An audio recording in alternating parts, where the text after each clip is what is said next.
Hello everyone, कैसे हो आप सभी। आई होप अच्छे होंगे और अपनी पढ़ाई कर रहे होंगे। पिछले वीडियो में हमने देखा था percent by mass, percent by volume और mass by volume. Okay, how to calculate mass by volume. mass by volume, mass of solute upon volume of solution into 100. So in this lecture we will discuss strength, how to calculate strength, molarity, molality. Okay, तो basically सबसे पहले what is strength और concentration. हमारे पास जो numericals given होते हैं उसमें कई बार दे रखा होता है स्ट्रेंथ। स्ट्रेंथ हमें गिवन डायरेक्टली ना दे के क्या दिया होता है, यूनिट्स दी होती है। तो स्ट्रेंथ की यूनिट क्या होती है, ग्राम पर लीटर। ठीक है, यूनिट दे रखी होगी आपको, डायरेक्ट स्ट्रेंथ नहीं दे रखी होगी। तो यहाँ से आपको पता लगाना है कि भाई ये हमें स्ट्रेंथ के बारे में बोल रहा है। तो स्ट्रेंथ क्या होती है कि amount of solute present in 1 litre of solution. देखो, ग्राम पर लीटर मतलब हमारे पास किस में डिजोल्व है, ग्राम क्या है, सोल्यूट, ऊपर क्या आता है, सोल्यूट। तो मास ऑफ या फिर amount of solute in gram upon litre क्या है, वॉल्यूम ही तो होती है, volume of solution in litre. देखो हमारे पास जो सोल्यूट होता है, सोल्यूट किस में होगा, ग्राम में, और जो सॉल्यूशन है, सॉल्यूशन किस में होना चाहिए, लीटर में। ठीक है, तो वो होती है हमारे पास स्ट्रेंथ। यूनिट क्या हो गई, जो ऊपर क्या है, ग्राम, तो जी अपॉन एल, ग्राम पर लीटर। ठीक है, तो this is strength, amount of solute in gram present in 1 litre of solution. अब देखो हमारे पास ये इस टाइप के न्यूमेरिकल्स करने के लिए यूनिट कन्वर्जन सबसे ज़रूरी है कि 1 लीटर सॉल्यूशन में हमारे पास कितने डेसीमीटर होते हैं। 1 litre solution means 1 decimetre cube. आपके पास 1 लीटर भी दिया हो सकता है, 1 डेसीमीटर का क्यूब भी दिया हो सकता है। यहाँ पर इसकी यूनिट ग्राम पर डेसीमीटर क्यूब भी हो सकती है। ओके, तो 1 लीटर और 1 decimetre cube is the same. अब आपको पता है 1 लीटर में कितने सेंटीमीटर होते हैं, 10 की पावर 3 सेंटीमीटर क्यूब होते हैं। ठीक है, देखो 1 लीटर में 1 सेंटीमीटर क्यूब होता है। 1 लीटर में हमें पता है 1000 ml होते हैं। 1 लीटर में 1000 सेंटीमीटर क्यूब होते हैं, 1000 ही सेंटीमीटर क्यूब होंगे और 10 की पावर -3 मीटर क्यूब हो गए। इसको याद कैसे कर सकते हैं, देखो हमारे पास जो मीटर होता है, मीटर तो बहुत बड़ा होता है। अब 1 मीटर में कितने लीटर आ सकते हैं, 1000 लीटर आ सकते हैं। ठीक है, तो 1 मीटर क्यूब में 1000 लीटर आ सकते हैं, या फिर 1 लीटर में 10 की पावर -3 मीटर लिख सकती हूँ मैं, एक ही बात है, मीटर के क्यूब। ओके, अब इसमें ये रिलेशन है, सेंटीमीटर क्या होता है, बहुत छोटा होता है, सेंटीमीटर की यूनिट बहुत छोटी होती है। तो 1 लीटर में सेंटीमीटर बहुत छोटे होते हैं, तो कितने सेंटीमीटर होंगे, 10 की पावर -3। ठीक है, ऐसे आप याद कर सकते हो कि भाई सेंटीमीटर की यूनिट है वो बहुत ही छोटी होती है, इतना सही तो होता है 1 सेंटीमीटर, इतना 1 सेंटीमीटर होता है। तो 1 लीटर इसके कंपेयर में तो बहुत ज़्यादा है। तो 1 लीटर में कितने सेंटीमीटर हो जाएंगे, सॉरी 10 की पावर 3, 10 की पावर 3 सेंटीमीटर क्यूब हो जाएंगे। ठीक है, तो 1 litre is equal to 1000 ml, ये आपको पता ही है अब तक। 10 की पावर 3 सेंटीमीटर क्यूब, 1 लीटर में इतना तो सेंटीमीटर आ ही सकता है, 1 सेंटीमीटर इतना होता है, 2 3 4 5 ऐसे कितने होते हैं, 1000 सेंटीमीटर क्यूब, या फिर 10 की पावर -3 मीटर क्यूब, या फिर ये आप याद रख लेना 1 डेसीमीटर का क्यूब भी 1 लीटर के इक्वल ही होता है। ये यूनिट ना देके आपको ये यूनिट दे सकते हैं, इनमें से कोई भी यूनिट दे सकते हैं, यूनिट कन्वर्जन आपको आना चाहिए। ठीक है, तो concentration in gram per litre और ग्राम पर decimetre cube is the same as the strength of solution. आपको क्वेश्चन में ये दे रखा होगा कि कंसंट्रेशन ग्राम पर लीटर में या फिर ग्राम पर डेसीमीटर क्यूब में सेम यूनिट होती है, मतलब सेम मतलब होता है स्ट्रेंथ ऑफ सॉल्यूशन से। देखो इसके न्यूमेरिकल हम बाद में करते हैं। ठीक है, मोलैरिटी, मोलैरिटी क्या होती है, number of moles of solute present in volume of solution, जो कि हमारे पास लीटर में दिया होगा। देखो मोलैरिटी को हम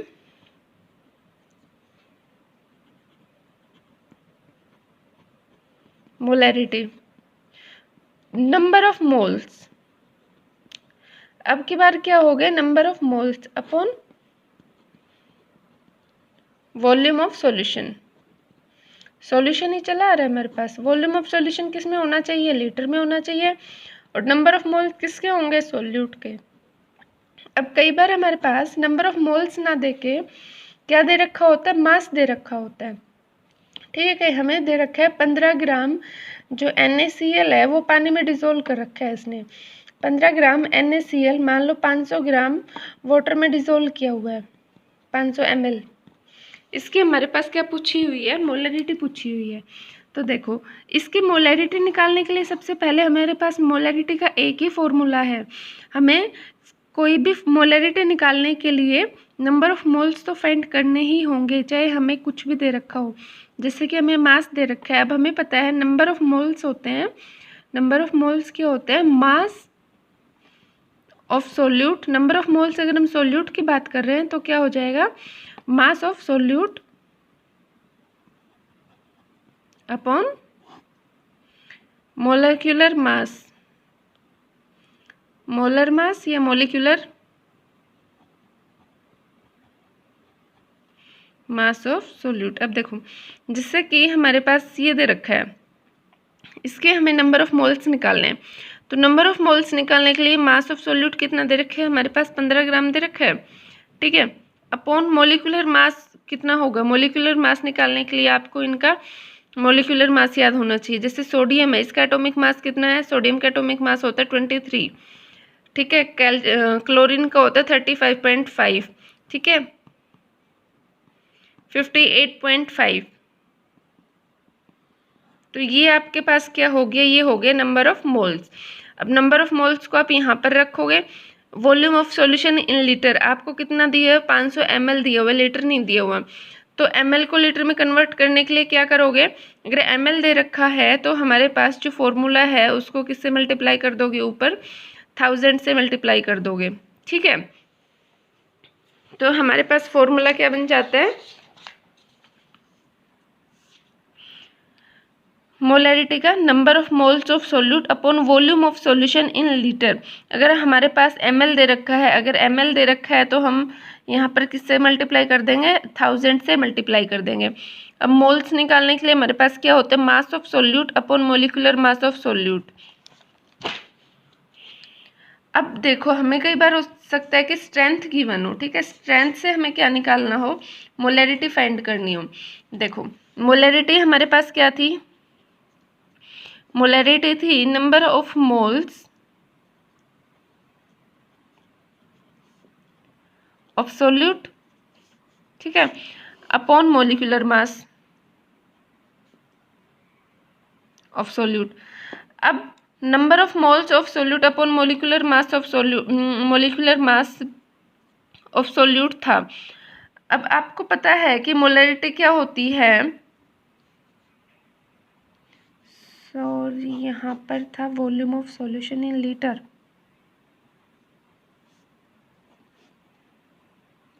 नंबर ऑफ मोल्स होता है ना मास अपॉन मोलर मास।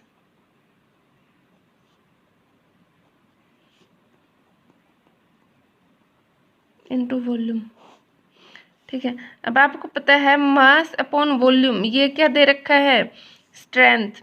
स्ट्रेंथ का फॉर्मूला भी तो यही था कि mass of solvent, mass of solute dissolve in how ml of, मतलब लीटर, कितने लीटर सोलवेंट में हमारे पास, कितने लीटर सॉल्यूशन में हमारे पास कितना मास ऑफ सोल्यूट प्रेजेंट है।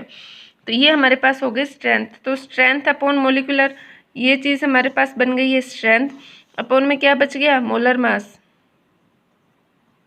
समझे, तो मोलरिटी का एक और फॉर्मूला क्या हो गया, strength in gram per litre upon molecular mass of solute in gram per mole. ठीक है, जैसे कि आपको एक क्वेश्चन दे रखा है, ए solution of sulphuric acid having 4.9 gram of it dissolve in 500 centimetre cube of solution, what will be it's molarity. अब देखो, इसमें हमारे पास क्या दे रखा है, having 4.9 gram of it, A solution of sulphuric acid having 4.9 grams of it. इसका मतलब हमारे पास सोल्यूट है, सोल्यूट क्या है, H2SO4, उसकी अमाउंट कितनी दे रखी है, 4.9 ग्राम। देखो यही तो दे रखा है। ए solution of sulphuric acid having 4.9 gram dissolve in 500 centimetre cube of volume of solution कितना दे रखा है?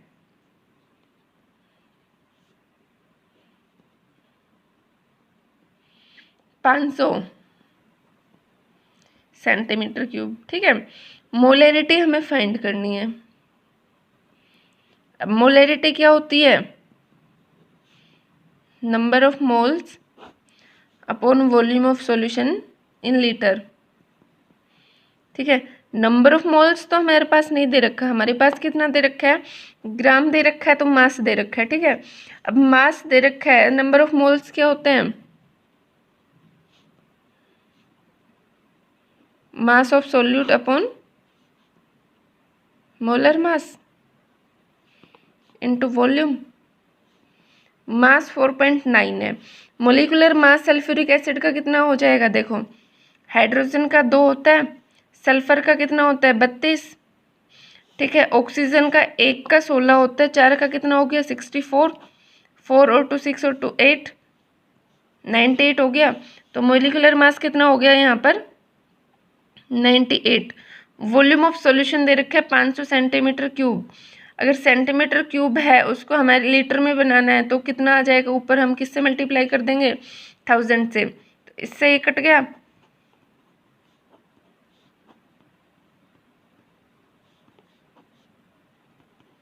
0.1 मोलर, कैपिटल एम आती है यूनिट में। ठीक है, मोलर भी लिख सकते हो, या फिर हमारे पास इसकी यूनिट आप कहाँ से देख सकते हो? Number of moles upon volume of solution in litre. तो नंबर ऑफ मोल्स के लिए यूनिट क्या होती है? मोल पर डिवाइड है तो पर लगाओगे, लीटर वॉल्यूम की यूनिट होती है लीटर, मोल पर लीटर, या फिर मोल लीटर इनवर्स। ठीक है, एक ही बात है। Next one is formality. Formality क्या होती है? मोलैरिटी की जैसे ही फॉर्मेलिटी होती है। फॉर्मेलिटी किसके लिए होती है? आयोनिक कंपाउंड्स के लिए होती है। तो आयोनिक कंपाउंड्स के लिए हम फॉर्मेलिटी निकालते हैं। इन आयोनिक कंपाउंड मोलैरिटी की जगह पर फॉर्मेलिटी आएगा। ये क्या होता है? Number of gram formula mass of solute dissolve per litre of solution. अब की बार हमारे पास gram formula mass of solute लिख दिया। फॉर्मूला मास क्या होता है? Formula mass is the sum of atomic masses of atoms in formula of compound. जैसे कि आपको 0.2 ml solution of 2 molar solution of Na2SO4 दे रखा है। अब देखो सोडियम हमारे पास कितने हैं? 2 आयन्स हैं। एक की कंसंट्रेशन कितनी है? 0.2, तो 2 की कितनी हो जाएगी? 0.4 molar sodium and 0.2 molar carbonate. ठीक है, इसका मतलब ये हो गया।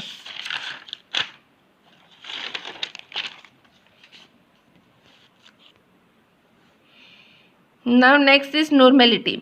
नॉर्मेलिटी क्या होती है? नॉर्मेलिटी होती है number of gram equivalent of solute per litre of solution. ठीक है, number of gram equivalent of solute per litre of solution denoted by N. अब देखो नंबर ऑफ ग्राम इक्विवेलेंट क्या होते हैं? ग्राम इक्विवेलेंट कैसे निकालेंगे हम?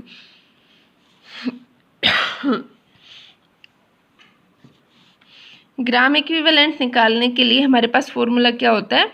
मास of solute upon equivalent weight. देखो मास ऑफ सोल्यूट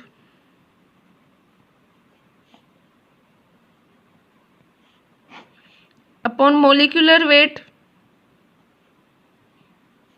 ये क्या था? Number of moles. ठीक है, अब नंबर ऑफ मोल्स का ये फॉर्मूला था। नंबर ऑफ ग्राम इक्विवेलेंट्स का क्या है? नंबर ऑफ ग्राम इक्विवेलेंट्स का फॉर्मूला है mass of solute upon equivalent mass.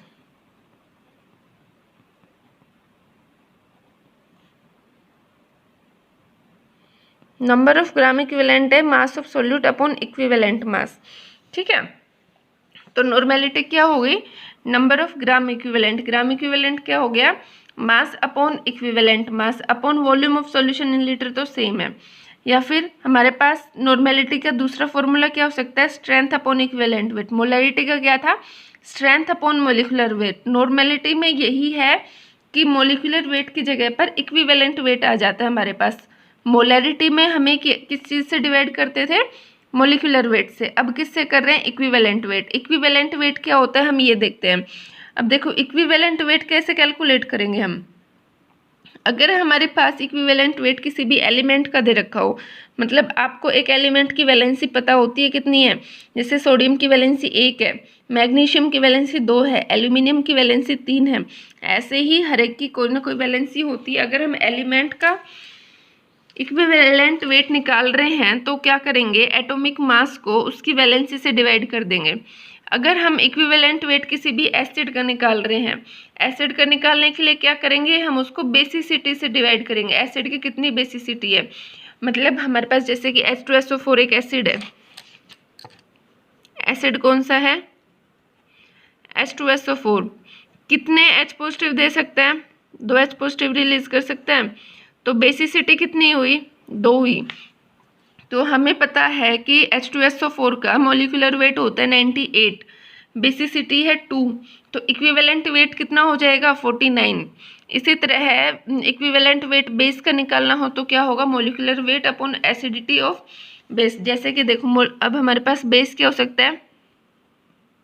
NaOH base है, इसकी एसिडिटी कितनी होगी कि कितने OH नेगेटिव आयन रिलीज कर सकता है? कितने कर सकता है? 1। तो इसकी बेसिसिटी एसिडिटी कितनी है? 1। अगर एसिडिटी 1 है तो फॉर्मूला क्या होता है? मॉलिक्यूलर वेट अपॉन, अगर बेस की बात कर रहे तो एसिडिटी आती है। अब NaOH का मॉलिक्यूलर वेट कितना होता है? 23, 16 और 1। Hydrogen 1, oxygen 16, sodium 23, 40। तो 40/1 कितना आ जाएगा? 40। मतलब मोलिकुलर जो वेट है वही इसका क्या हो जाएगा? Equivalent weight. तो इक्विवेलेंट वेट ऑफ बेस की बात कर रहे हैं, बेस है तो एसिडिटी आएगा, एसिड है तो बेसिसिटी आएगा, ठीक है। इसी तरह अगर इक्विवेलेंट वेट हम सोल्ट का निकालते हैं तो सोल्ट का निकालने के लिए क्या करते हैं कि हमारे पास पॉजिटिव वैलेंसी कितनी है या फिर नेगेटिव वैलेंसी कितनी है, ठीक है। टोटल पॉजिटिव वैलेंसी कितनी है? Equivalent weight of salt. जिससे कि हमारे पास NaCl है, NaCl है, Na पॉजिटिव में ब्रेक होगा तो पॉजिटिव वैलेंसी कितनी हुई इसकी? 1। जिससे कि MgSO4 है, Mg2 पॉजिटिव, पॉजिटिव वैलेंसी कितनी हुई? +2, 2 वैलेंसी हुई ना। तो इसका फॉर्मूला क्या हो जाएगा कि भाई हमारे पास molecular weight upon positive valency, ठीक है। अगर हमारे पास आयन की बात करते हैं तो किसी भी आयन पर कितना चार्ज है उससे डिवाइड कर देंगे। अगर हम ऑक्सीडाइजिंग या रिड्यूसिंग एजेंट की बात करते हैं तो नंबर ऑफ इलेक्ट्रॉन्स लॉस्ट और गेन से डिवाइड हो जाएगा। अब रिलेशनशिप बिटवीन नॉर्मेलिटी और मोलरिटी, हमने 2 चीज़ें पढ़ी है, नॉर्मेलिटी एंड मोलरिटी। उन दोनों के बीच में रिलेशन क्या होगा? देखो हमें पता है कि मोलरिटी इंटू मोलिकुलर मास क्या होता है? स्ट्रेंथ होता है।